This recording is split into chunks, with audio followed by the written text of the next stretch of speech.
They say the language of the old country dies with the old, but some words, they resurrect the dead. Gianna Valente was a 24-year-old waitress at Lucia's Diner in Little Italy, Manhattan, pulling double shifts for $42 after taxes, saving for Savannah College of Art and Design in a shoebox under her bed. The box sat beneath 3 years of worn-out Converse and a photograph of her grandmother Nonna Celestina from Boston's North End. The woman who'd taught her that Italian wasn't just a language, but a bridge to souls the American world had forgotten. One rainy Thursday in late September, she did something unforgivable in the criminal underworld. She showed compassion to Carmela Santoro, mother of the city's most feared capo speaking fluent Italian, to calm the weeping old woman. She didn't know Dominic Santoro was watching from the shadows. She didn't know those Italian words of his dead father would mark her as his possession. And she definitely didn't know Carmela had been leaking secrets to the diner's owner, her forbidden lover from 40 years ago, secrets that would trigger a war. This is the story of a waitress who spoke the wrong language to the right woman and became the only thing standing between a mafia empire and total destruction. The neon sign of Lucia's Diner flickered against the October rain, casting dying light across Mulberry Street. Gianna pushed through the glass door at 2:30, already exhausted from her morning shift at a catering company in Midtown. Her feet ached in shoes held together by duct tape and hope. The diner smelled like burnt coffee and regret, the kind of place where dreams went to die slowly under fluorescent lights. Vincent Torino stood behind the counter, 62 years old, with the face of a man who'd lost everything and never stopped counting the cost. His hands shook slightly as he poured coffee into chipped mugs. He looked up when Gianna entered, and something passed across his expression, fear maybe, or recognition of something she didn't yet understand. "You're late." Gianna tied her apron, the fabric stained with 3 years of grease and broken promises. "The 6 train was delayed." "Always an excuse with you." Vincent turned away, but not before she caught the tremor in his jaw. He was afraid of something. He was always afraid lately. The diner held maybe 6 customers, a construction crew finishing their lunch, 2 NYU students hunched over laptops, and in the corner booth by the window, the woman in black. Carmela Santoro came every Tuesday and Thursday at precisely 3 o'clock. She was small, draped in widow's clothes despite the mild weather, her silver hair pulled into a tight bun that seemed to pull her entire face into an expression of permanent grief. She never ordered much a cup of coffee, sometimes a biscotti she wouldn't eat. She would sit for exactly 1 hour staring out the window at the street where her husband had been gunned down 15 years ago. And she was never alone. 2 men sat at the booth near the door, Angelo and Paolo. They wore suits that cost more than Gianna's monthly rent, their eyes constantly scanning hands never far from the bulges beneath their jackets. They ordered 2 black coffees they never drank. They tipped exactly 20%. They spoke only to each other and only in whispers. The other waitresses, Denise and Rita, avoided Carmela's table like it carried a plague. Maybe it did.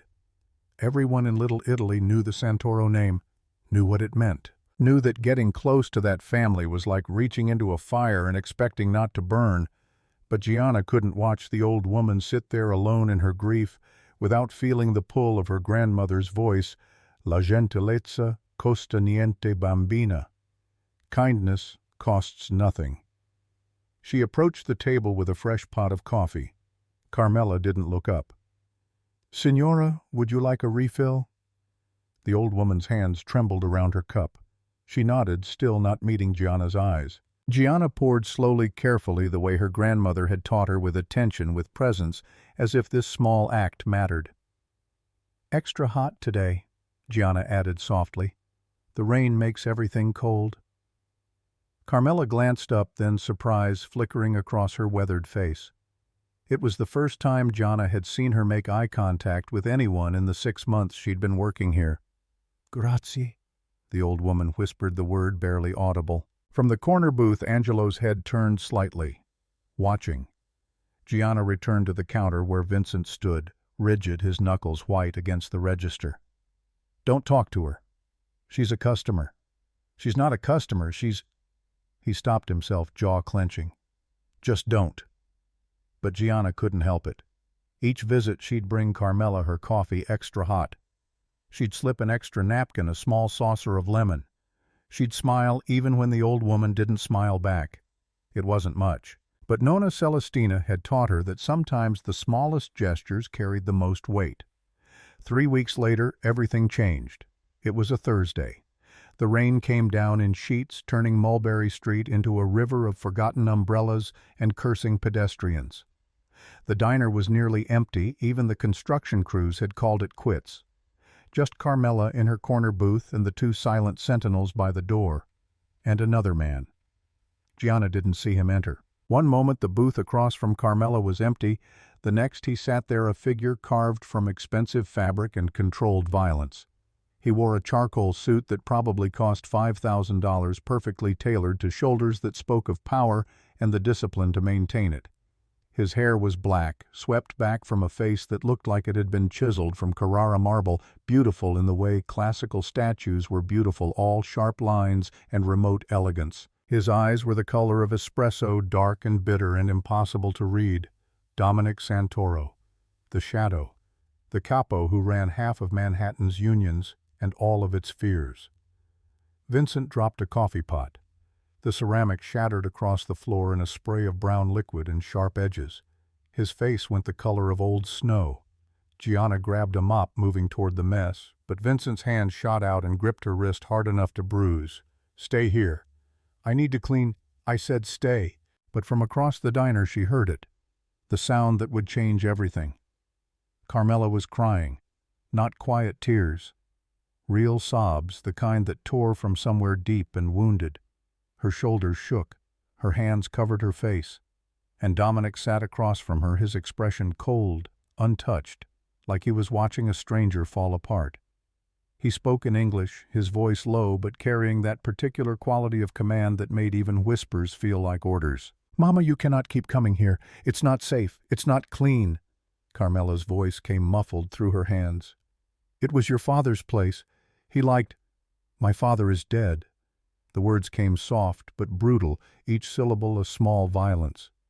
"And he's dead because he was careless. Basta." He slid something across the table, a small velvet pouch. "I brought you the stones you asked for, from the estate in Westchester. They're worth more than this entire building." Carmela didn't even look at it. She just stared out the window at the rain at the street corner where her husband had bled out on the pavement. "I want to go home, Dominic. To Boston. To the North End." "This is your home. This is your home. I am a ghost here." Dominic stood adjusting his cuffs with movements that spoke of barely contained impatience. He dropped a $50 bill on the table, enough to buy the entire coffee machine, and turned toward the door. "Angelo will take you when you're ready." He didn't kiss her cheek, didn't touch her, just walked away, and the air seemed to compress in his wake like the atmosphere itself bent to his will. The bell above the door chimed. He was gone. Carmela stared at the $50 bill, then at her untouched coffee, and then her face crumpled completely, and the sobs that came were the sound of a heart that had been breaking for 15 years and finally couldn't hold itself together anymore. Vincent stood frozen behind the counter, his face a mask of something Gianna couldn't name. Rage, grief, recognition. The other waitresses had vanished into the kitchen. Angelo and Paolo sat stone-faced, watching their charge fall apart and doing nothing.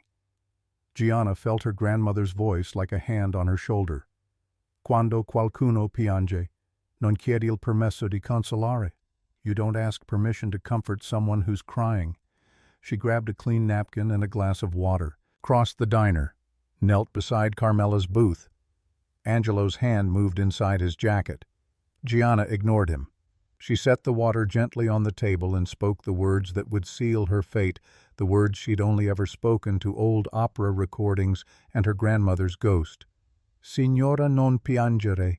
Suo figlio tornerà. È solo spaventato di perderla." "Don't cry, signora. Your son will return. He's just frightened of losing you." The effect was instantaneous. Carmela's head snapped up, her red-rimmed eyes suddenly sharp-focused. She stared at Gianna like she'd just performed a miracle or committed a crime. Maybe both. Angelo and Paolo went rigid. Paolo's hand was fully inside his jacket now. fingers wrapped around something that definitely wasn't a wallet. Carmela reached out with surprising strength and gripped Gianna's wrist. Her rings were cold against Gianna's skin, old gold and older grief. Two parley. You speak. Gianna's heart hammered. She'd made a mistake, a terrible, irreversible mistake, but she couldn't take it back now. Un po, signora. Solo un po. A little. Just a little. A smile broke across Carmela's face like dawn through storm clouds. It transformed her entire being, erased 2 decades of sorrow in an instant. She clutched Gianna's hand tighter, almost painful in her intensity. Finalmente qualcuno che capisce. Finally someone who understands. From the doorway a voice cut through the moment like a blade through silk. Chi ti ha insegnato? Who taught you Gianna's blood turned to ice water? She turned slowly. Dominic Santoro stood 3 feet away. He hadn't left. He'd been there the entire time, standing in the shadows by the coat rack watching, listening, hearing every word she'd spoken to his mother. His expression was unreadable, but his eyes, those dark espresso eyes, burned with an intensity that made her skin prickle. She forced herself to stand to face him, even though every instinct screamed to run. My grandmother, sir, from Boston's North End. You're not Italian. It wasn't a question. It was an assessment, cold and clinical. No, sir. My grandmother married an American. She taught me the language before she died. He stepped closer. Not threatening exactly, but his presence alone felt like a physical weight. Up close, she could see the faint scar along his jaw, the way his suit smelled of cypress and bergamot, and something darker, gun oil maybe, or the particular scent of power that clung to men who wielded it without mercy. He looked past her at his mother. Carmela was still smiling, clutching Gianna's hand like a lifeline. It was the first genuine smile Dominic had seen on her face in 3 years, maybe longer. When he looked back at Gianna, something had shifted in his expression. Not softer exactly, but focused. Like he was seeing her for the first time, really seeing her and making calculations she couldn't begin to understand. He reached into his jacket. Paolo tensed, but Dominic just pulled out a money clip, peeled off $500 bills and placed them on the counter. Per la gentilezza, for the kindness. Then he leaned closer, his voice dropping to a whisper. Only she could hear his breath warm against her ear. Tu parli la lingua del mio cuore. Stai attenta, piccola. You speak the language of my heart. Be careful, little one. He stepped back, nodded to Angelo, and walked out into the rain. This time he didn't look back. The bell chimed. The street swallowed him. And Gianna stood there, her hands shaking, her pulse racing, knowing with absolute certainty that her life had just changed in ways she couldn't yet comprehend. Carmela beamed up at her, squeezing her hand. Come ti chiami, cara? What's your name? Gianna. Gianna Valente. Gianna. Carmela tested the name, rolling it in her mouth like a prayer. Bella. Così bella. From behind the counter, Vincent's voice came out, strangled, barely human. What have you done, girl? What the hell have you done? But Gianna didn't answer. She was staring at the $500 bills on the counter, wondering how a single act of kindness could feel so much like stepping into a trap. 48 hours later, Angelo found her. Gianna was walking home from her morning shift at the catering company, her feet aching in her taped-together shoes when the black Maserati pulled up alongside her. The window rolled down with a whisper of expensive machinery. Angelo sat in the driver's seat, his face as expressionless as carved stone. Get in. I don't think... Mr. Santoro requests your presence. It's not a request. Every survival instinct Gianna possessed screamed at her to run. But where would she run to? This was Little Italy. This was Santoro territory. There was nowhere in 10 square blocks where his shadow didn't reach. She got in the car. The leather seats smelled new. Classical music played softly from speakers she couldn't see. Angelo drove in silence through streets that grew progressively cleaner, wealthier, the buildings transforming from crowded tenements to elegant brownstones to gated estates. They crossed into Westchester County. Trees lined the roads, now thick and old, their branches forming tunnels of green shade. The Maserati turned through wrought iron gates bearing a crest Gianna didn't recognize, a lion and a serpent intertwined. The house that rose before them wasn't a house. It was a fortress disguised as a villa, all cream-colored stone and tall windows surrounded by gardens that probably cost more to maintain than Gianna would earn in a lifetime. Angelo opened her door. "This way." He led her through a marble foyer, past rooms filled with furniture that belonged in museums, down a hallway lined with paintings that might have been originals. Was that a Caravaggio, to a set of double doors carved from dark wood? Angelo knocked once. A voice from within that same low gravel she remembered, "Avanti." The doors opened onto a study that took Gianna's breath away. Floor-to-ceiling bookshelves, a fireplace large enough to stand in, windows overlooking gardens that stretched to a distant tree line. And behind a massive mahogany desk, Dominic Santoro, dressed in charcoal slacks and a black cashmere sweater that made him look simultaneously more approachable and infinitely more dangerous. He stood when she entered, old-world manners from a new-world king. "Miss Valente, thank you for coming," as if she'd had a choice. He gestured to a leather chair across from his desk. Gianna sat her back straight, hands folded in her lap the way Nonna Celestina had taught her. Never show fear. Never give them the satisfaction. Dominic studied her for a long moment, his dark eyes moving over her face with an intensity that felt invasive, like he was reading secrets she didn't know she kept. "My mother hasn't smiled in 3 years." His voice was quiet, conversational, but underneath ran a current of something deeper. "Not since my father died. Not through holidays, birthdays, grandchildren. Nothing has touched her until you." Gianna said nothing. What could she say?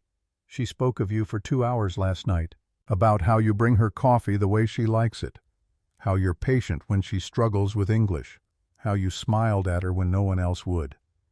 He leaned back in his chair, fingers steepled. "Why?" She looked lonely. "So do half the people in New York. You don't speak Italian to all of them." "No." Gianna met his gaze, refusing to look away. "But they don't sit in a diner every week crying over a husband who died on the street corner outside." Something flickered in Dominic's expression. Surprise, maybe, or respect. "My mother is isolated, by choice, by circumstance, by the nature of my business." He stood, walked to the window, hands clasped behind his back. "She needs someone to talk to in the language she thinks in, someone to take her to museums, to markets. Someone who won't treat her like a relic or a burden." He turned back to face her. "I want to hire you, Miss Valente. 18 months. You'll live here in the guest house on the property. You'll be my mother's companion. Take her where she wants to go. Talk to her. Make her smile." He walked back to the desk, opened a drawer, and pulled out a thick envelope. He slid it across the polished surface. $120,000 for 18 months. Plus full tuition to Savannah College of Art and Design, room and board included. When the contract ends, you're free to go with a degree and no debt. Gianna's hands didn't move toward the envelope. Her grandmother's voice again. "Se sembra troppo bello per essere vero, probabilmente è una trappola." If it seems too good to be true, it's probably a trap. "Why SCAD? I had you investigated. You've applied 3 times. Been accepted twice. Couldn't afford to attend either time." He tilted his head slightly. "You're talented. Your portfolio is impressive. You deserve the opportunity. You had me investigated. Of course." No apology. No shame. Just fact. Gianna's mind raced. This was insane. This was dangerous. This was a cage wrapped in money and promises. But it was also SCAD. It was art school. It was the dream she'd been chasing for 6 years, the dream she'd been stuffing into a shoebox, one crumpled 20 at a time, knowing she'd never save enough, knowing the dream would die before it ever lived. "What's the catch?" Dominic's mouth quirked, not quite a smile, but close. "The contract includes a termination clause. No contact with rival families. No breach of family confidence. No attempt to leave before the 18 months end. And if I try, Then the contract is void. You forfeit the money, the tuition, everything." His eyes went cold. "And you'll have made an enemy of me. I wouldn't recommend it." There it was, the threat beneath the offer, the iron fist inside the velvet glove. Gianna thought of her apartment, the one-bedroom walk-up with the broken heating and the roaches she'd named. Thought of Vincent's bitter face of 14-hour days for $42 after taxes. Thought of the shoebox under her bed, holding 3 years of dreams that added up to less than 3 months' rent at SCAD. She thought of Carmela's smile, the first genuine smile she'd seen on the old woman's face, and she thought of her grandmother, who'd taught her that kindness wasn't weakness, that speaking someone's language was a form of love, that sometimes the bravest thing you could do was step into the unknown with your eyes wide open. 150,000. Dominic's eyebrows rose fractionally. "If I'm giving you 18 months of my life, if I'm living in your cage," she wouldn't use euphemisms, wouldn't pretend this was anything other than what it was, "then I want enough to build something after. Not just a degree, a foundation." "Anything else?" His tone was dry, but there was something in his eyes. Amusement. Respect. 2 days off per week, not negotiable. My own phone. The right to visit my apartment, my friends. I'm your employee, Mr. Santoro, not your prisoner. The silence stretched. Dominic studied her like she was a painting he was considering purchasing, trying to determine if she was worth the price. Then he nodded once, sharp and final. "Deal. But the confidentiality clause stands, and Miss Valente—" He leaned forward, his voice dropping to that same dangerous whisper she remembered from the diner. "That clause isn't just about business. It's about survival. My enemies would love to find a weakness in my defenses. Don't become one." He opened another drawer, pulled out a contract already prepared. He'd known she would negotiate, had known she wouldn't just accept, and slid it across the desk with a pen. Gianna read every word. The salary, the tuition agreement, the termination clause that promised consequences she could barely imagine. And at the bottom, in smaller print, "Employee agrees that the Santoro family's enemies are her enemies, and will take all necessary precautions to ensure her own safety and the safety of family members." It wasn't a contract, it was conscription. She signed it anyway. Dominic watched her signature dry, then stood and extended his hand. His grip was firm, warm, his fingers calloused in a way that spoke of triggers and steering wheels, not desk work. "Welcome to the family, Miss Valente." The words should have sounded reassuring. Instead, they sounded like a prison door closing. Angelo drove her back to her apartment to collect her things. Gianna stood in the tiny space that had been her entire world for 3 years, looking at the water stains on the ceiling, the fold-out couch that doubled as her bed, the hot plate that served as a kitchen. She pulled the shoebox from under the couch. Inside, $2,347 in crumpled bills. 3 years of saving. Not even enough for 1 semester at SCAD. Beneath the money, her grandmother's photograph. Nonna Celestina at 70, standing in front of her house in Boston's North End, fierce and tiny and unbreakable. Gianna tucked the photo in her pocket, left the money in the shoebox, locked the door behind her. The Maserati took her back through the gates, back past the gardens, back to the guest house that would be her home for the next 18 months. It was beautiful. 2 stories of cream stone and tall windows larger than any place Gianna had ever lived. Hardwood floors. A kitchen with appliances that looked like they'd never been used. A bedroom with a 4-poster bed and linens that probably cost more than her monthly rent. And in the closet, dresses. Elegant, simple, expensive. Cashmere sweaters in soft grays and blues. Leather boots that actually fit. A note in elegant script. A companion of the Santoro house must look the part. D.S. Gianna stood in the closet, surrounded by more wealth than she'd ever touched, and felt the walls close in. Her phone buzzed. A text from an unknown number. "Dinner at 7.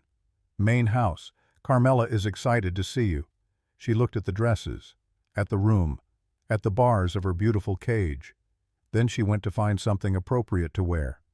Dinner was served in a dining room that could have seated 20. Crystal chandeliers. China so delicate it looked like it might shatter under a hard glance. Carmela sat at one end of the table, Dominic at the other, and Gianna between them, feeling like a bridge neither of them had known they needed. Carmela beamed the entire meal.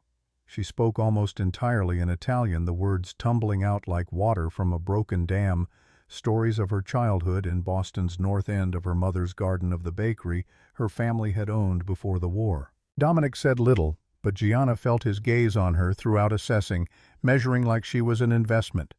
He was still deciding whether to keep.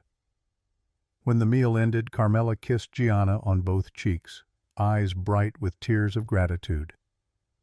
"Grazie, cara. Grazie mille." She retired to her rooms, leaving Gianna alone with Dominic in the vast dining room. He stood, gestured toward the hallway. "Walk with me." It wasn't a request. They walked through the gardens as dusk settled over Westchester, the air turning cool and sharp. Lights came on along the paths, soft and golden. Somewhere in the distance, Gianna heard the sound of running water, a fountain maybe, or a stream. "My mother adores you already. She's lonely. She's been lonely for 3 years. You're the first person who's done anything about it." He stopped walking, turned to face her. "That matters to me, Miss Valente. Family is everything. It's the only thing that matters when the world strips away the money and the power and the fear. Family is what's left." There was something raw in his voice, something vulnerable beneath the armor. "She deserves to be happy," Gianna said simply. "Yes, she does." He looked up at the house, at the lit window of his mother's suite. "I can give her safety, security, everything money can buy. But I can't give her what you gave her in that diner. I can't give her understanding." He turned back to Gianna, and for the first time she saw past the capo, past the killer, to the man underneath. The son who'd watched his father die. The child who'd learned too young that the world was made of violence, and the only way to survive was to become more violent than everyone else. "You're not what I expected, Miss Valente." "What did you expect? Someone easier to intimidate." A ghost of a smile. "Someone who wouldn't negotiate. I'm not easily intimidated. No." He studied her face in the golden light.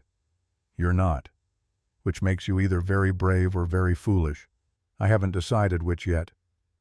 Maybe both." This time he did smile. It transformed his face, made him look younger, almost approachable. Then the smile faded, and the armor came back. "The world I live in, Miss Valente, is not kind. It's not fair. Men like me, we don't get to have normal lives, normal relationships. We get obligations and alliances and enemies who smile while they sharpen their knives." He stepped closer, and Gianna's breath caught. "You're in my world now. That means you're under my protection, but it also means you're a target. Anyone who wants to hurt me will see you and see an opportunity." His voice dropped, intense and serious. "So you follow the rules. You stay within the boundaries. You don't make friends with people I haven't vetted. You don't go places without Angelo or Paolo. You don't trust anyone outside these walls." "That sounds like a prison." "It's protection. There's a difference." "Is there?" He didn't answer, just held her gaze for a long moment, and Gianna felt the weight of everything unsaid between them. The power imbalance, the danger, the strange pull of attraction she absolutely should not be feeling for a man like this. Finally he stepped back, breaking the moment. "Get some rest, Miss Valente. Tomorrow my mother wants to visit the Metropolitan Museum. Angelo will drive you." He walked away into the darkness, and Gianna stood in the garden surrounded by beauty and money and the growing certainty that she'd made a deal with the devil. And the devil had perfect manners. 6 weeks dissolved into a rhythm Gianna hadn't expected. Mornings with Carmela in the garden, learning the names of herbs the old woman grew from seeds smuggled from Boston basil that smelled like summer rosemary that reminded her of church. Afternoons at museums where Carmela would stand before Renaissance paintings and weep quietly, explaining in rapid Italian how the light fell just like it had in the North End when she was 17 and still believed the world was kind. The Metropolitan became their cathedral. Carmela loved the Caravaggios, the way he painted darkness so thick you could taste it light, breaking through like grace. She'd stand before the denial of St. Peter for 20 minutes at a time, silent, her lips moving in prayers or confessions Gianna couldn't hear. "He understood," Carmela whispered, once her fingers hovering near the canvas without touching. "That we are all cowards, that we all betray the people we love, that darkness is not the enemy, it is where we live." Gianna sketched while Carmela prayed. Her notebook filled with studies of light and shadow of her grandmother's hands, of the way grief carved itself into a face over decades. Evenings belonged to cooking. The estate's kitchen was larger than Gianna's old apartment, all copper pots and marble counters and knives sharp enough to split atoms. Carmela taught her to make arancini the proper way. Rice cooked in saffron and stock stuffed with ragu, and peas rolled in breadcrumbs and fried until golden. They made caponata, the eggplant, sweet and sour, the way Carmela's mother had made it in 1952. They made cassata, the ricotta filling perfumed with orange blossom water and studded with candied fruit. "My husband loved this," Carmela said one evening, her hands shaping the marzipan coating. Then her voice cracked. "He loved everything I made. Even when it was terrible, he ate it all and asked for more." She set down the rolling pin and covered her face. The sobs came quietly, privately, the kind of grief that had learned to make itself small. Gianna moved beside her, said nothing, just rested a hand on the old woman's trembling shoulder. Some pain was too vast for words, even Italian ones. After a long moment, Carmela wiped her eyes and went back to the marzipan. Her hands were steady again. The grief had been acknowledged, boxed back up, stored wherever she kept 15 years of sorrow. "There was someone before him." Her voice was barely audible.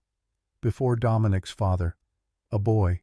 No, a man. I was 17, he was 22. We were going to run away together." Gianna's hands stilled in the ricotta mixture. "My father found out. He had connections, powerful friends." Carmela's laugh was bitter as burnt sugar. "The boy's family owned an import business, small but growing. After I married Antonio Santoro, that business failed. Every shipment lost, every contract canceled, every bank loan denied." She pressed the marzipan flat with more force than necessary. "I never saw him again. I heard he stayed in New York. Heard he ended up with nothing but a diner in Little Italy." Her eyes met Gianna's, and in them was something ancient and unforgivable. "I thought he was dead. For 40 years I thought I'd killed him by loving him, and then 2 years ago I walked into Lucia's and there he was." The kitchen seemed to contract around them. Outside, Angelo paced the terrace, his shadow passing across the windows like a shark circling. "Does Dominic know?" "No, and he cannot." Carmela gripped Gianna's wrist, suddenly fierce. "He would see it as betrayal, as weakness. My son, he loves me, but he does not understand that love is not always clean, that sometimes we love the wrong people at the wrong time and it ruins everything, and we cannot help it." Gianna thought of the way Vincent's hands shook when Carmela entered the diner, thought of the fear in his eyes that wasn't quite fear recognition, maybe, of everything he'd lost. "What's his name?" Vincenzo Bellini." Carmela released Gianna's wrist, went back to the cassata. "But he calls himself Vincent Torino now. A different man, a broken man, and it is my fault." 3 days later, Gianna used her day off to visit the New York Public Library. The main branch on Fifth Avenue, all marble and lions, and the accumulated weight of human knowledge. She told Angelo she was researching Italian Renaissance artists for a project. Not entirely a lie, she did spend an hour looking at books on Caravaggio. Then she went to the newspaper archives. "Bellini Imports declares bankruptcy, June 1985. A small article easy to miss. The business had failed after a series of unfortunate circumstances, lost shipments, broken contracts, mysterious fires in 2 warehouses. The owner, Vincenzo Bellini, 22, was quoted as having no comment. The photograph showed a young man with dark hair and hope still visible in his eyes. Gianna kept searching. Found his marriage license from 1987, Vincenzo Bellini to Patricia Morrison. Found the divorce papers from 1992. Found a liquor license application from 1995 for Lucia's diner owner, Vincent Torino. Social security number matching Vincenzo Bellini's. He'd changed his name, but not his life. Still trapped in Little Italy, still serving coffee to the neighborhood that had destroyed him, still waiting for something he'd never get back. She photographed the articles with her phone. Wasn't sure why. Some instinct she couldn't name. When she returned to the estate, Dominic was waiting in the library. He sat in a leather chair by the fireplace, a glass of something amber in his hand, dressed in dark slacks and a white shirt open at the collar. The fire cast shadows across his face, made him look like one of Carmela's beloved Caravaggios, half light, half darkness, impossible to read.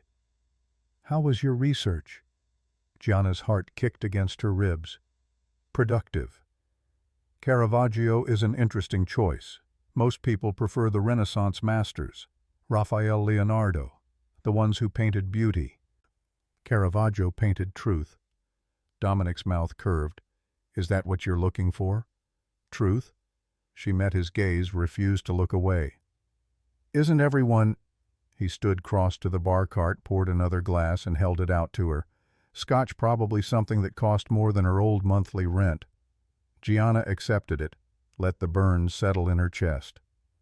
"My mother is happier than I've seen her in years." He swirled his own glass, watching the liquid catch firelight. "She smiles now, laughs. She told me yesterday that she's teaching you to make cannoli the way her mother made them. She's a good teacher. She's a lonely woman who found someone who sees her." His eyes found Gianna's. "That's rare. That's valuable." The way he said valuable made it sound like both compliment and warning. They stood in the library's golden light, the space between them charged with things neither would say. Gianna felt the pull of him, the danger and the gravity, the way he seemed to exist at a frequency just slightly off from normal reality. Being near him was like standing too close to a flame. You knew you'd burn, but the warmth was intoxicating. "You're different than I expected, Miss Valente." He set down his glass, moved closer. "Most people in your position would have run by now, or tried to. I signed a contract. Contracts can be broken.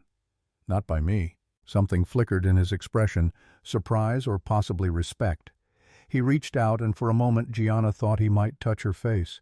Instead, he adjusted the collar of her sweater, a gesture so intimate and proprietary it stole her breath. "My world has rules. Brutal ones. The first rule is this: loyalty is currency. The second is weakness gets you killed." His voice dropped to a whisper. "Don't become a weakness, Gianna." It was the first time he'd used her first name. The sound of it in his mouth felt like a claim. Then he stepped back the moment broken the armor reassembled. "There's a charity gala next week, at the plaza. My mother wants to attend. She wants you to come with us." "I don't have anything appropriate." "You do now. Check your closet." He walked out, leaving Gianna alone with her scotch and the dying fire, and the certainty that she was in far deeper than any contract could protect her from. The dress appeared the next morning. Valentino deep emerald green, cut to fit her body like it had been made specifically for her measurements, which it probably had been. With it a note in Dominic's sharp handwriting, "Wear this, and these." A jewelry box held a necklace and earrings, emeralds set in gold so old it had to be an heirloom. The stones caught light like bottled fire. Carmela helped her dress the night of the gala, fussing with the fabric, adjusting the necklace so it sat perfectly against Gianna's collarbone. "You look like a queen," the old woman breathed. "Dominic will not be able to look away." "Carmela, I am old, not blind, Bambina. I see how he watches you, how you pretend not to notice." She fastened the earrings with gentle fingers. "In my day, we were not so careful with our hearts. We loved foolishly and paid for it forever." "I'm not in love with him." "No, not yet." Carmela's smile was sad and knowing. "But you will be. Or you already are and have not admitted it. And when you do, it will complicate everything." The Rolls-Royce arrived at 7. Angelo drove Paolo rode shotgun, and Gianna sat in back between Carmela and Dominic. The old woman chattered in Italian about the museum's new exhibit, about the cannoli they'd made that morning, about everything except the tension thick enough to choke on. Dominic said nothing, but his hand rested on the seat between them, close enough that Gianna could feel the heat of his skin through the leather. The plaza blazed with light. Photographers lined the red carpet not for them, but for the politicians and socialites and old money families who made Manhattan their kingdom. Dominic exited first, offered his hand to his mother, then to Gianna. His fingers closed around hers warm and strong, and he leaned close enough to whisper, "Stay beside me. Don't wander, and don't speak to anyone I haven't introduced you to first." Inside, the ballroom dripped with wealth. Crystal chandeliers the size of cars. Women in gowns that cost more than Gianna's art school tuition. Men in tuxedos that whispered power and privilege and the kind of money that bought senators. Dominic kept Gianna on his left, Carmela on his right. He introduced them to judges, to union presidents, to men whose faces Gianna recognized from news articles about corruption investigations that always seemed to disappear. "This is Miss Gianna Valente. She's a guest of my mother." The implication was clear: she was under Santoro protection, untouchable. But then Carmela needed the restroom and Dominic was pulled into conversation with a city councilman, and Gianna found herself alone at the bar nursing champagne she didn't want. "Beautiful necklace?" The voice came from her left, smooth, cultured, with an edge underneath like a razor wrapped in silk. Gianna turned. The man was tall, blonde, impeccably dressed in a tuxedo that fit like it had been poured onto him. His eyes were pale blue, cold as winter ice, and when he smiled it didn't reach them. "Santoro heirlooms are legendary. He must treasure you." His gaze moved over her with the precision of an appraiser evaluating merchandise. "Or he's making you a target. Sometimes it's hard to tell the difference." Every instinct screamed danger. Gianna set down her champagne, preparing to walk away. "I'm just helping his mother." "Of course you are." His smile widened. "How noble. How convenient. Tell me, Miss Valente." "Yes, I know your name. Everyone here knows your name by now. Do you understand what you've walked into?" "I understand I need to find Mrs. Santoro." She turned. His hand closed around her wrist, gentle but firm. "Luca Marcello. And before you run back to Dominic's shadow, let me give you some free advice." He leaned closer, his breath smelling of expensive scotch and something chemical underneath. "In our world, loyalty is weakness. Love is suicide. And women who get too close to men like Dominic Santoro end up in graves so deep even God can't find them." Angelo appeared like a ghost, his hand inside his jacket, his face carved from stone. "Mr. Marcello, I believe you're needed elsewhere." Luca released Gianna's wrist, raised his hands in mock surrender. "Just making conversation, making friends. That's what these events are for, isn't it? Building bridges. Build them somewhere else." Luca's smile never wavered, but his eyes promised violence. He nodded to Gianna, walked away through the crowd like a shark, returning to deeper water. Angelo's hand stayed in his jacket. "Are you hurt?" "No, just..." "Who was that?" "Someone you don't talk to. Ever." He scanned the room, located Dominic across the ballroom. "Come. The boss will want to know." But before they could move, a commotion erupted near the entrance. Carmela, surrounded by 3 women in diamonds and disdain, her face pale, her hands trembling.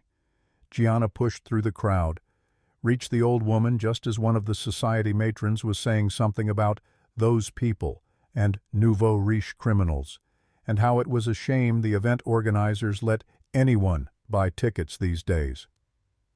Carmela's eyes were bright with humiliation and tears, and something in Gianna snapped. She stepped forward, placed herself between Carmela and the women, and spoke in clear, carrying Italian that silenced the immediate area. "Questa donna ha più grazia nel suo mignolo di quanta voi ne abbiate in tutti I vostri corpi messi insieme. Ha sopportato dolore che voi non potete nemmeno immaginare, e se non riuscite a mostrare rispetto, almeno mostrate il silenzio.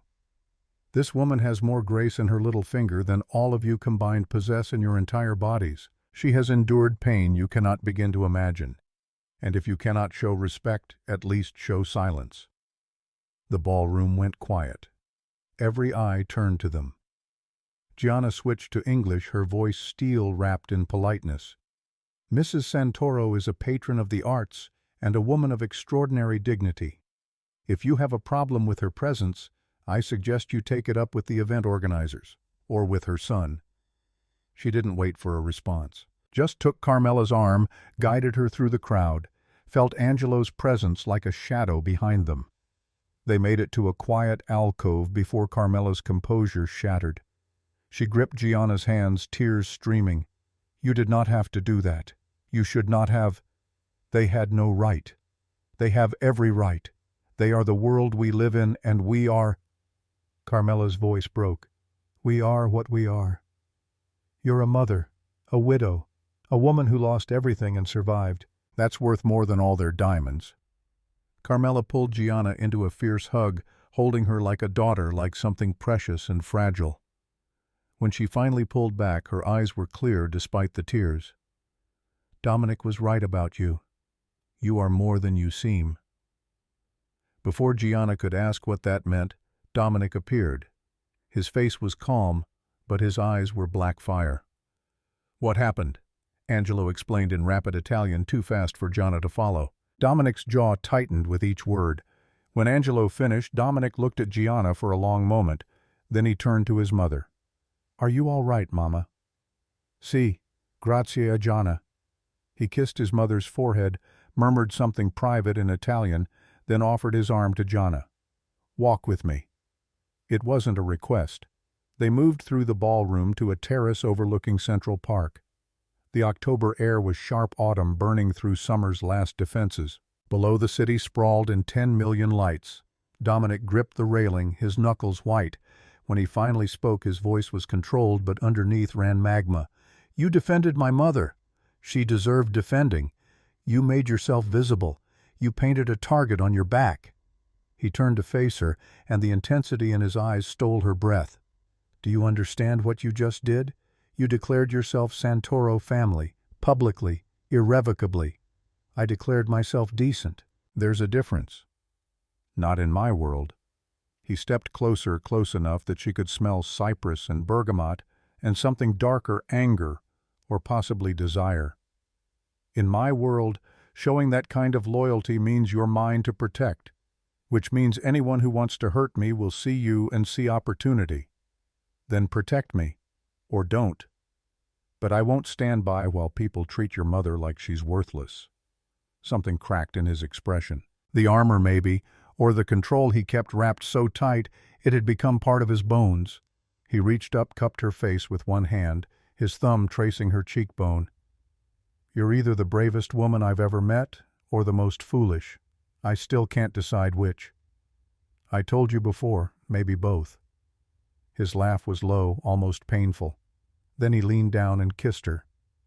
It wasn't gentle. It was possession and hunger and something that tasted like desperation, like a man who'd been starving and finally found sustenance.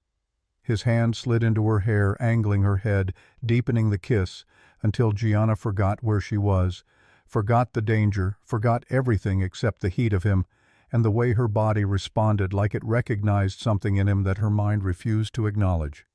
When he finally pulled back, they were both breathing hard. His forehead rested against hers, his eyes closed. "This is a mistake." "Probably.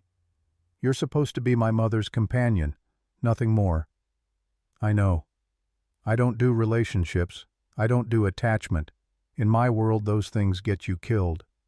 I know that too." He opened his eyes, and what she saw in them was raw and unguarded and terrifying. Not the capo, not the killer. Just a man who'd been alone so long he'd forgotten what it felt like to want someone. "This changes nothing. You're still contracted for 18 months. You're still under protection. We're still lying to ourselves." His laugh was sharp and bitter. "Yes, that." He stepped back, put distance between them, reassembled the armor piece by piece, until he was Dominic Santoro again, untouchable, unreachable, carved from ice and will. "We're leaving. Tell my mother we'll be outside." He walked away without looking back.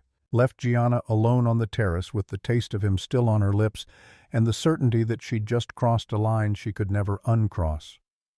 The ride home was silent. Carmela dozed in her corner, exhausted from the evening's drama. Dominic stared out the window at passing streetlights, and Gianna sat between them, feeling the weight of everything unspoken. Angelo dropped them at the main house. Dominic helped his mother inside, murmured goodnight to Gianna, without meeting her eyes, disappeared into the shadows of the estate. Gianna walked to the guest house alone, let herself in, stood in the dark living room with its expensive furniture and its beautiful cage. Her phone buzzed.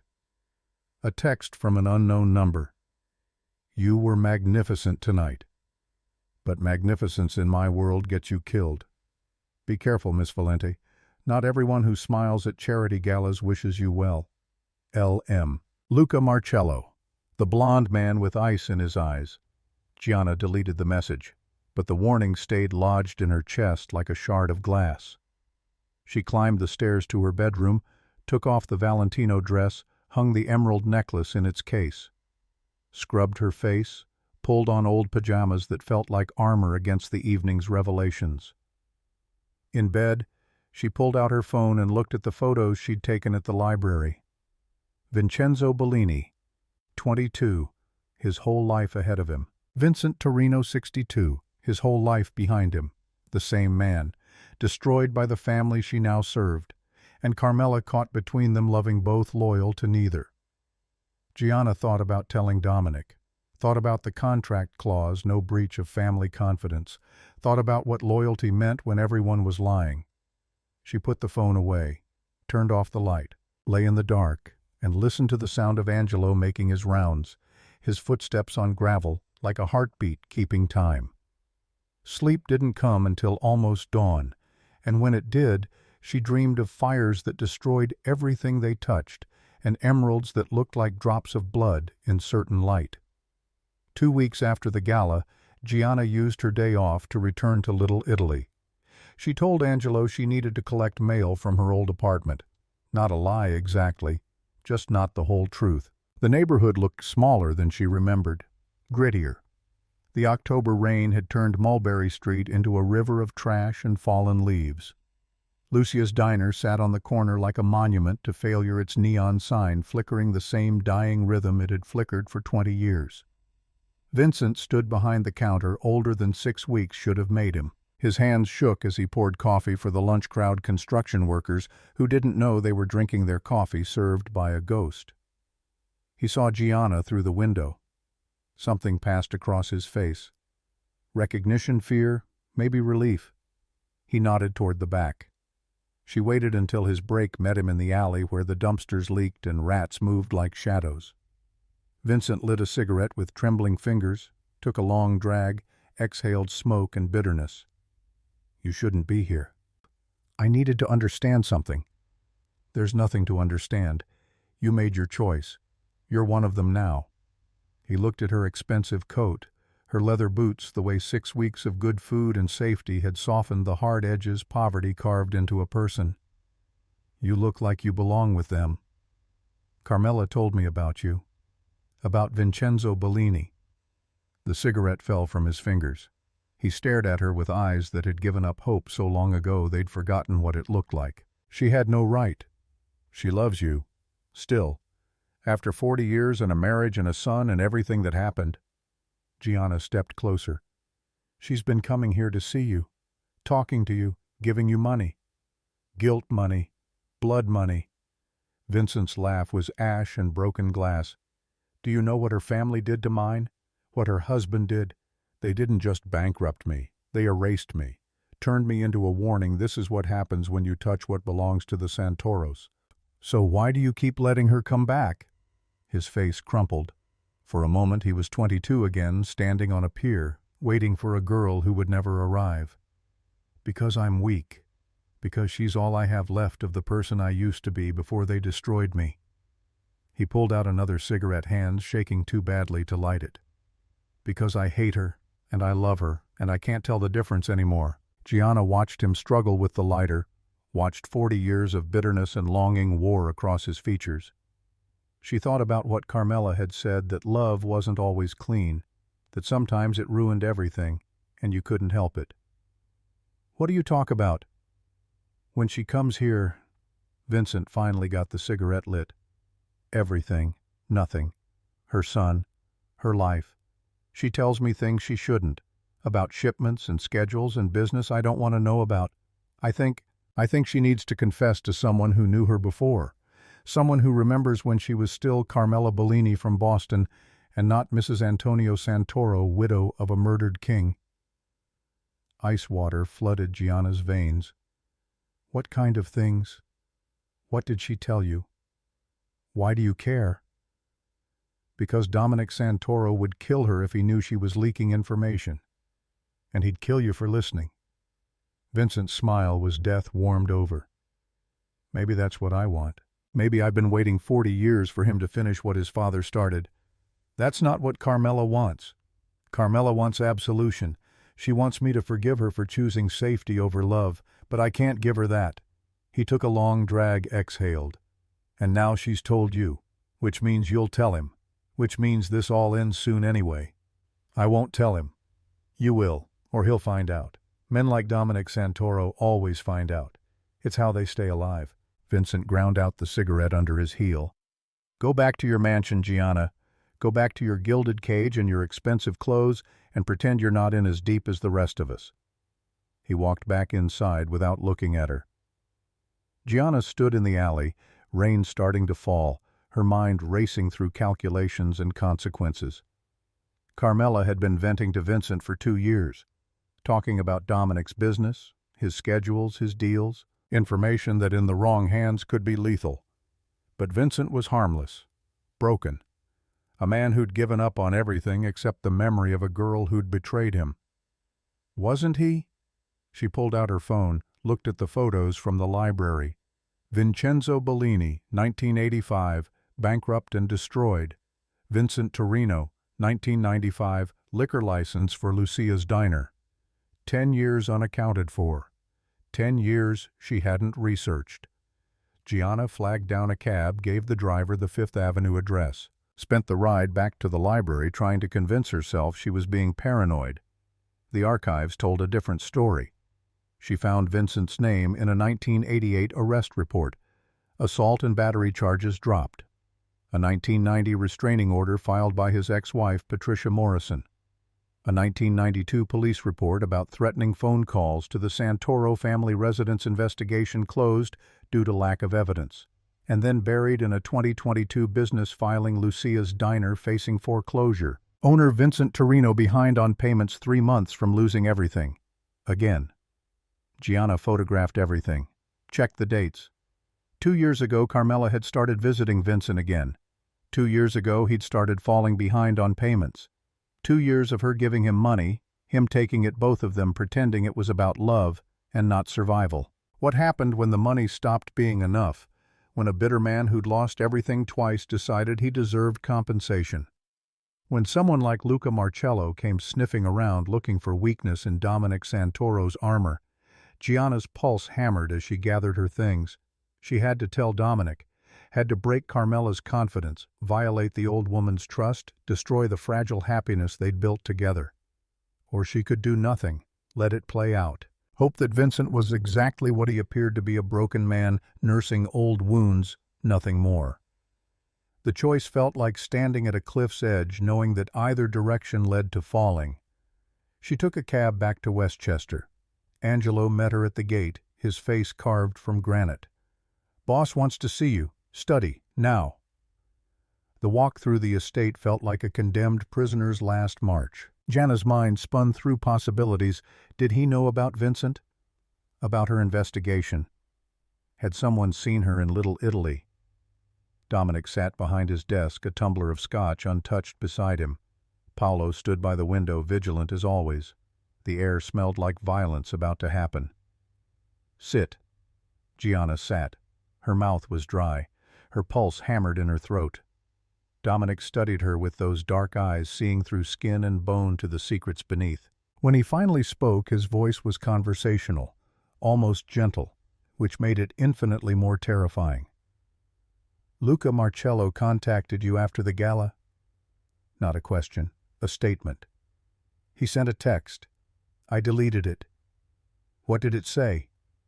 Gianna recited it from memory word for word, watched Dominic's jaw tighten with each syllable. "He's escalating. making contact directly, ignoring protocol, testing boundaries. Dominic walked to the window, hands clasped behind his back. He wants my territory, my connections, my legitimacy, and he knows the fastest way to break me is through the people I protect. He turned to face her, and the intensity in his gaze made her breath catch. 3 months ago, someone leaked information about my shipping routes, cost me $2 million, and nearly got 6 of my men killed. His voice stayed level, controlled. 2 months ago, someone told Luca Marcello about a meeting I had with union representatives. He showed up, made threats, jeopardized a deal worth $15 million. He walked back to the desk, braced his hands on the wood, leaned forward. Last week, someone gave him details about a property acquisition I've been working on for 18 months. He outbid me by exactly $10,000, which means whoever's feeding him information knows precise numbers, knows things only family knows. The implication hung in the air like smoke. You think I'm the leak. I think you're new. I think you have access to my mother. I think Luca Marcello texted you personally. His eyes never left hers. And I think if you were smart, you'd tell me everything you know before I decide you're more liability than asset. This was the moment. Tell him about Vincent, about Carmela's confession, about the financial records and the bitter man serving coffee in Little Italy with 40 years of rage burning in his chest. Betray Carmela's trust and possibly save Dominic's life, or protect the old woman's secrets and watch this family tear itself apart. Gianna thought about her grandmother's voice. La verità ha sempre un prezzo. The truth always has a price. I'm not the leak. I would never betray you or your family. Then who? I don't know. It was the first real lie she'd told him. She watched it land, watched him weigh it against everything else he knew about her. Finally he nodded. Paolo, give us the room. Paolo hesitated, then walked out. The door closed with a sound like a coffin ceiling. Dominic came around the desk, leaned against it close enough that she could see the flecks of gold in his dark eyes, smell the scotch on his breath. I want to believe you, Gianna, more than I've wanted to believe anyone in a very long time. His voice dropped to almost a whisper. But in my world, belief gets you killed. Trust is a luxury I can't afford. So I need you to understand something. He reached out, tucked a strand of hair behind her ear, the gesture intimate and proprietary and laced with threat. If I find out you've lied to me, if I discover you've been playing both sides, there won't be a conversation. There won't be a trial. There will just be an ending, clean and final and absolute. I understand. Do you? His hand cupped her face, thumb tracing her cheekbone. Because you kissed me on that terrace. You let me believe there was something real between us. And if that was a game, if you're using me to get close to my family, it wasn't a game. Then prove it. He pulled her up, pulled her close, his forehead resting against hers. Help me find the leak. Use your access to my mother. Pay attention. Listen. And tell me everything you learn. He was asking her to spy on Carmela, to betray the old woman's confidence under the guise of protection, to choose him over her. And the terrible thing was, Gianna wanted to be on his side in his confidence, part of his inner circle. Wanted it so badly she could taste it like blood in her mouth. There's a shipment coming in Thursday night. Port Newark, Container 47. It's a legitimization deal I'm buying into the Longshoremen's Union, going legal. His eyes burned into hers. Only 7 people know the details. Me, my underbosses, Angelo, Paolo, and my lawyer. If Luca shows up, if that deal gets compromised, I'll know the leak is someone in my immediate circle. He was testing her, setting a trap. If she was working with Luca, this was the information he'd want. If she told anyone, if word got back to Marcello, Dominic would know. I won't say anything. I know you won't. He kissed her, then hard and possessive, like he was marking territory or saying goodbye. Because if you do, you'll be the first person I visit when the bodies start dropping. He released her, stepped back, became Dominic Santoro again, cold, controlled, untouchable. Angelo will take you back to the guest house. Don't leave the property for the next week. Don't contact anyone outside the estate. Consider it protective custody. You're imprisoning me. I'm keeping you alive. There's a difference." Gianna walked to the door, her legs shaking, her mind screaming. She turned back to look at him one last time. "I'm not your enemy, Dominic." "Then pray I never find out you're lying." Angelo drove her the 100 yards to the guest house, walked her to the door, positioned himself on the porch like a guard dog. Gianna stood in her beautiful prison, watching through the windows as the sun set over Westchester County, painting the sky the color of blood and burning things. She had 4 days until Thursday. 4 days to decide whether to warn Carmela, tell Dominic the truth, or do nothing and watch the trap spring on whoever walked into it. Her phone buzzed. A text from Carmela: "Dinner tonight, I miss you, Bambina." Gianna stared at the message, thought about the old woman who'd been kind to her, who'd taught her to make cassata, and shared stories about Boston, and loved her like a daughter. The woman who'd been leaking information to a bitter ex-lover for 2 years, endangering everyone she claimed to care about. She typed back, "I'd love to." What time if she was going to betray someone she needed to understand why? Dinner was pasta con la sarde, the sardines sweet with raisins and pine nuts, the wild fennel making the whole kitchen smell like Sicily. Carmela moved through the recipes with the precision of ritual, her hands steady, her face peaceful. "My mother made this when my father was angry, when the world was hard. She said food could fix things that words could not." She tasted the sauce, added more saffron. "I do not know if that is true, but it helps to pretend." Gianna chopped fennel, her knife work improving after weeks of Carmela's patient instruction. "What made your father angry?" "Everything, nothing. He was a hard man in a hard world. He wanted respect more than love. He got neither." Carmela's smile was sad. "He died alone in a hospital and no one came to the funeral except me. Even my husband refused." "Because of Vincenzo?" Carmela's knife stilled. She set it down carefully, wiped her hands on her apron, and turned to face Gianna. "I should not have told you about him. But you did." "Yes. Because secrets are heavy, and I am old, and I wanted someone to know that I was not always this." She gestured to herself, the widow's black, the sadness worn like skin. "I was 17 once. I was foolish and in love and believed the world was kind." "Do you still see him, talk to him?" Carmela's eyes filled with tears. "No, not for weeks now. I called his phone last month and he told me not to call again. Said it was dangerous. Said I should forget him like I forgot him 40 years ago." Relief flooded through Gianna, followed immediately by suspicion. "When was this?" "The day before the gala. He was strange, angry. He asked me about Dominic's business, about new deals, about—" She stopped, realization dawning. "Oh no. Oh Madonna, no."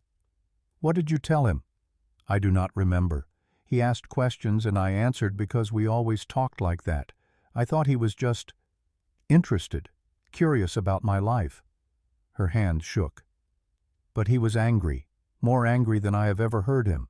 He said the Santoros owed him everything, said it was time we paid." Gianna's pulse hammered. "Did you mention Port Newark, a shipment on Thursday?" Carmela's face went white. "The union deal, Dominic's legitimization. I might have. I was proud of him, proud that he was going legal. I wanted Vincenzo to know that we were not all criminals, that my son was better than—" She sank into a chair, understanding crashing over her like a wave.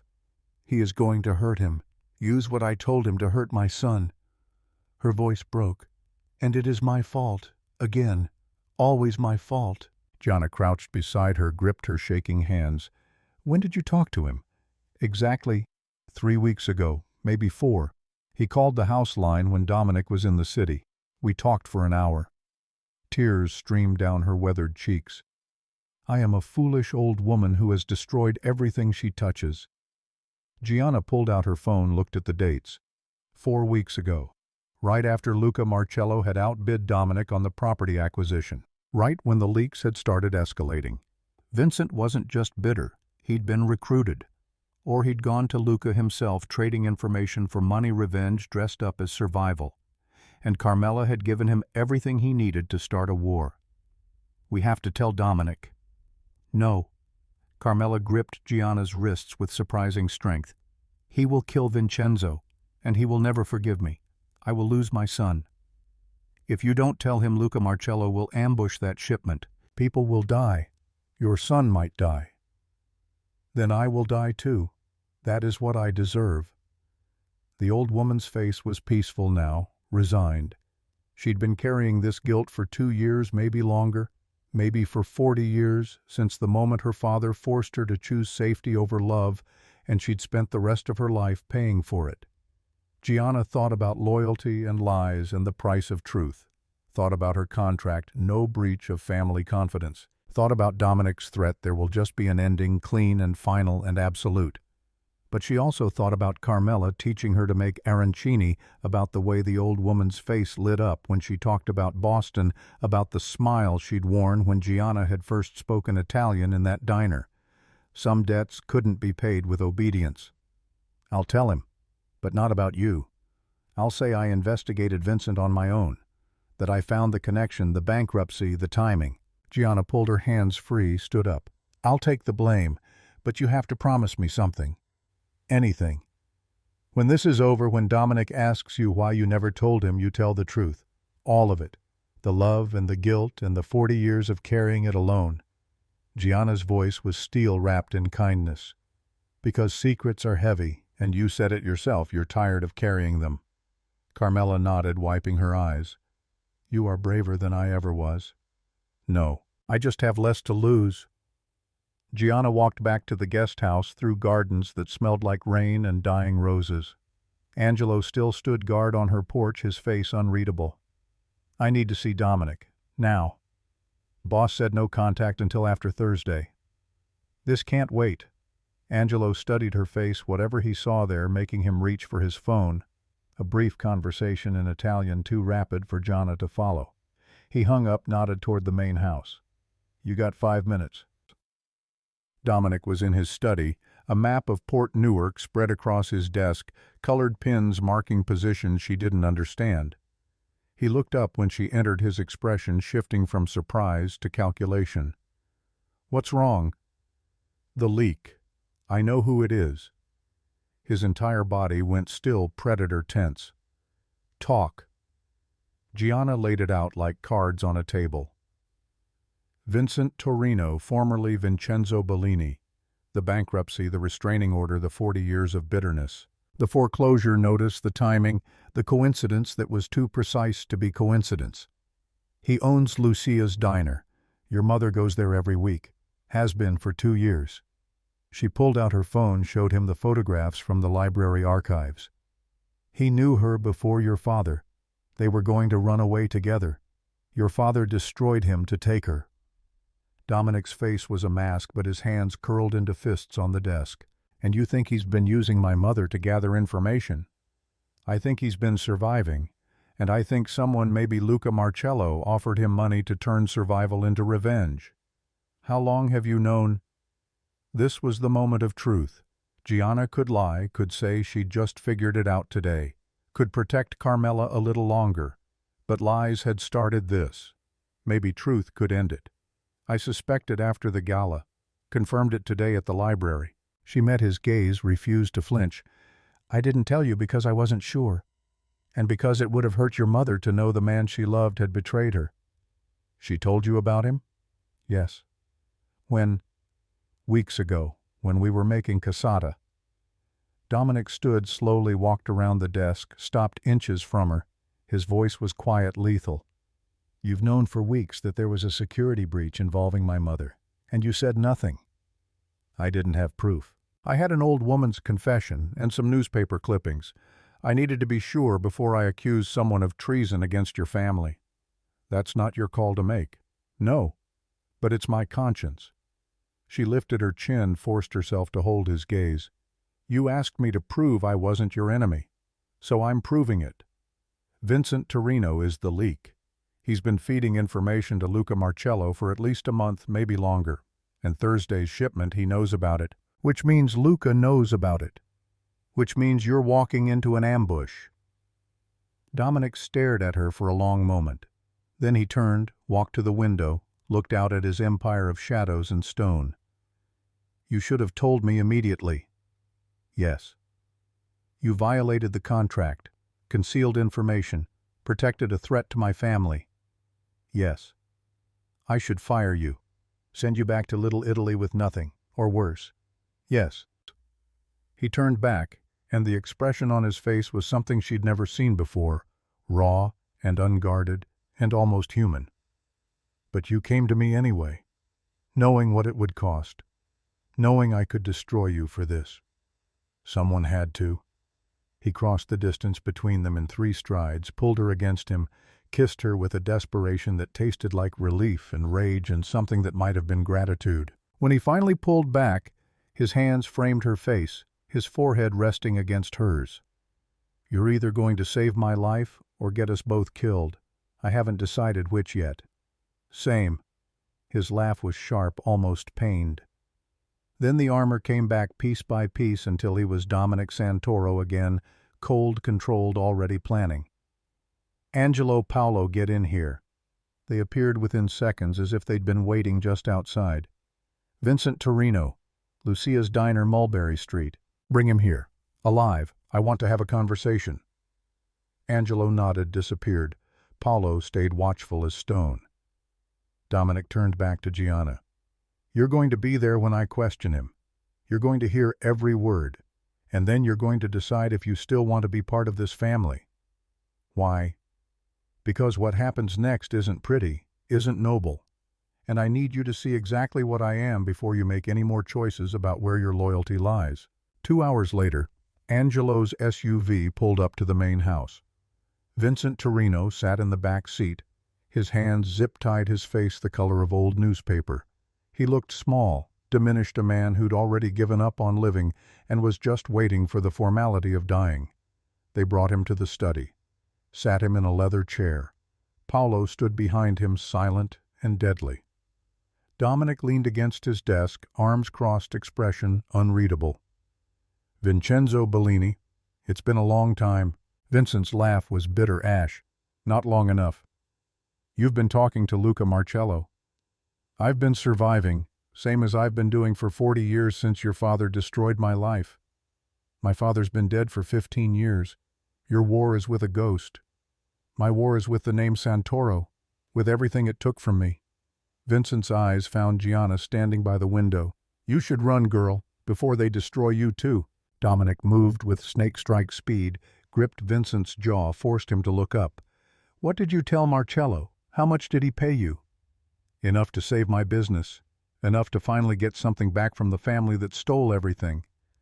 Vincent smiled, blood on his teeth from a split lip. And I told him everything your mother told me. Every shipment, every meeting, every weakness in your precious empire. Including Thursday. Especially Thursday. He's got 30 men waiting at Port Newark. He's going to take that container, kill your people, and film the whole thing. Proof that the great Dominic Santoro isn't untouchable, that he's just another gangster who got too comfortable. Dominic released him, stepped back. His face betrayed nothing, but his hands were trembling with rage. You used my mother's love as a weapon. She used mine first. 40 years ago when she chose your father over me. When she let him destroy my family and then spent 40 years feeling guilty about it. Vincent's voice cracked. I waited for her. Did you know that waited at the pier for 3 hours? Thought maybe she was late. Maybe her father found out and she had to sneak away. I waited until dawn, and she never came. Because my father's men were holding her at gunpoint, forcing her to marry him that same morning. Because her father sold her to consolidate power. Dominic's voice was ice and fury. She didn't choose him, she survived him. And when he finally died, she went looking for you. Trying to make amends for something that was never her fault. Vincent's face crumpled. I know. God help me, I know. But the hate was easier than the truth. And when Marcello showed up with money and a chance to hurt you, I took it. Because hurting you felt like hurting the man who took her from me. Except you're not hurting me. You're killing her. Because when she finds out what you've done, it will destroy her. Silence filled the study. Vincent stared at his bound hands, tears cutting tracks through the dirt on his face. I'm sorry. Sorry doesn't bring back my men. Sorry doesn't stop a war. Dominic pulled out his phone, dialed a number. Change of plans. Thursday's shipment is canceled. Decoy convoy only. Empty trucks. He hung up, looked at Paulo. Take him downstairs. Hold him until I decide what to do. Angelo and Paulo hauled Vincent out. His eyes found Gianna one last time, and in them she saw the echo of the boy in the photograph, 22 and full of hope, before the world taught him that hope was just another kind of dying. When they were gone, Dominic turned to Gianna. His face was drawn, exhausted, the mask finally slipping. You wanted to see what I am. That's what I am.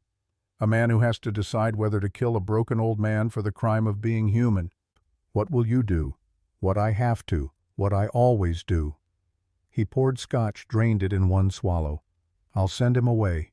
New name, new city, enough money to start over somewhere my mother will never find him, because killing him would kill her, and I've lost enough already. He set down the glass, looked at Gianna with eyes that had seen too much and forgotten how to unsee it. But first I'm going to let Luca Marcello walk into an empty trap. Let him ambush a convoy full of nothing.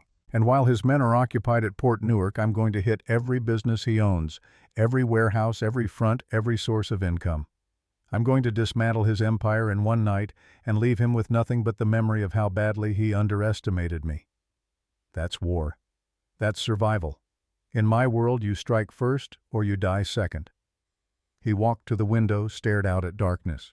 And then when the smoke clears and the bodies are buried, I'm going to sit down with my mother and ask her why she never told me, why she carried this alone for 2 years, why she trusted a ghost more than she trusted me. Gianna moved to stand beside him, their reflections ghost-like in the window glass. She was afraid of losing you. She almost did. Not to Luca's bullets, to her own secrets. He glanced at her. Like you almost did. I'm sorry. Are you? His voice was soft, curious. Because you made a choice tonight. You chose to tell me the truth even though it hurt someone you cared about, even though it violated a confidence. That's not something most people are capable of. I didn't have a choice. We always have a choice. You could have said nothing. Let Thursday play out. Watch to see who survived. He turned to face her fully. But you didn't. You chose me. Chose my family. Chose to save people even if it meant betraying trust. His hand cupped her face, thumb tracing her jaw. That's loyalty. Real loyalty. The kind that costs something. He kissed her, then slow and deep, and it felt different from before. Not possession, not desperation. Something that might have been trust. When they finally pulled apart, he rested his forehead against hers. Stay with me tonight. Not in the guest house. Here.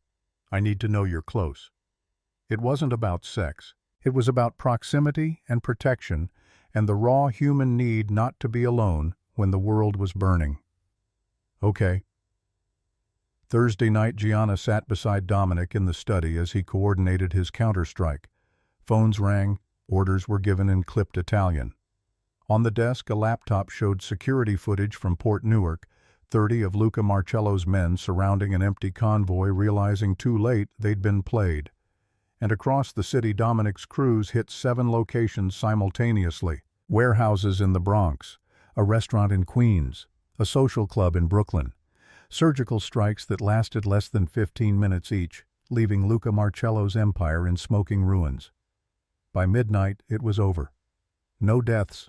Dominic had ordered containment. Only no unnecessary violence. Just a message, touch my family, and I'll erase yours.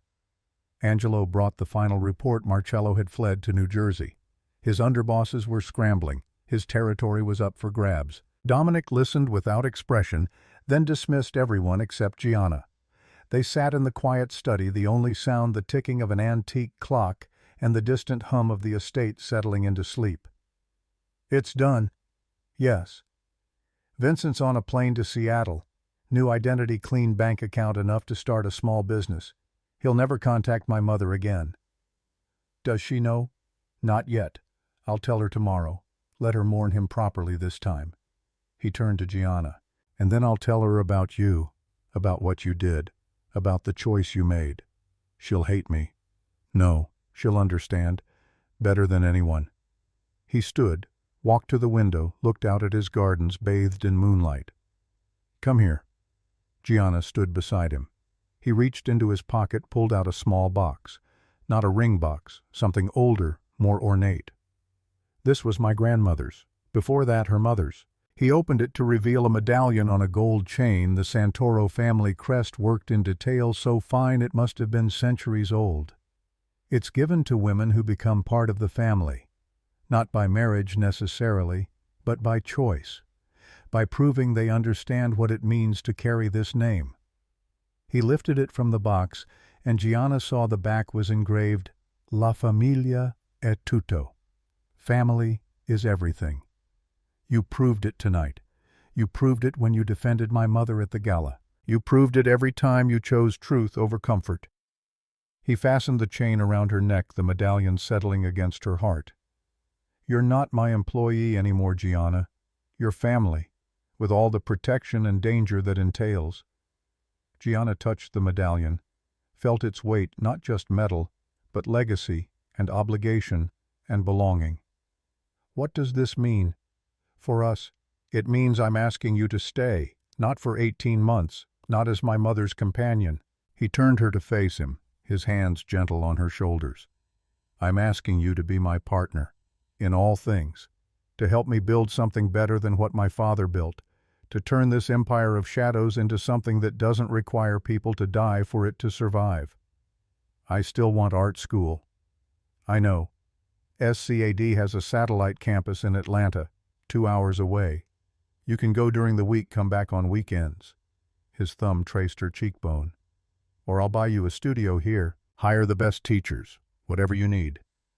That's not the same as earning it. No, but it's what I can offer. His voice dropped.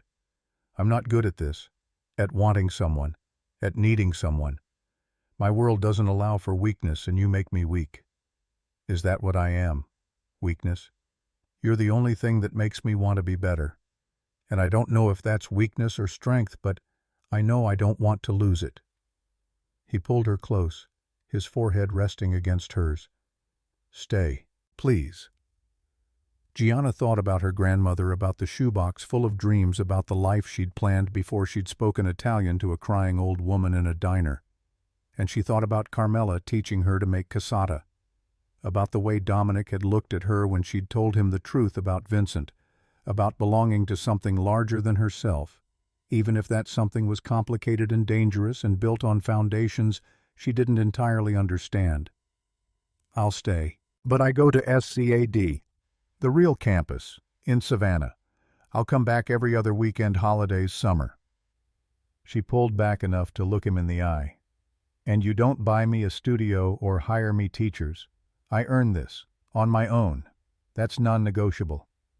His smile was slow and genuine. You drive a hard bargain. I learned from the best. He kissed her, then deep and thorough, and when he finally pulled back, they were both breathing hard. I should warn you, being part of this family means dealing with Carmela's guilt for the next decade. Means navigating family dinners with underbosses who'll test you constantly. Means living with security and paranoia and the knowledge that there will always be another Luca Marcello waiting for his chance. I know. And you're still saying yes. I'm saying yes to you. The rest I'll figure out as I go. He laughed, the sound surprised and almost boyish. God help us both. The next morning, Dominic called a family meeting. Just the three of them, Dominic, Carmela, and Gianna, in the breakfast room with its tall windows overlooking the gardens. Carmela sat with her hands folded, her face pale, her eyes red from crying. She already knew. Somehow she already knew. Dominic explained everything. Vincent's betrayal, the war with Luca, the empty convoy, and then finally the choice Gianna had made.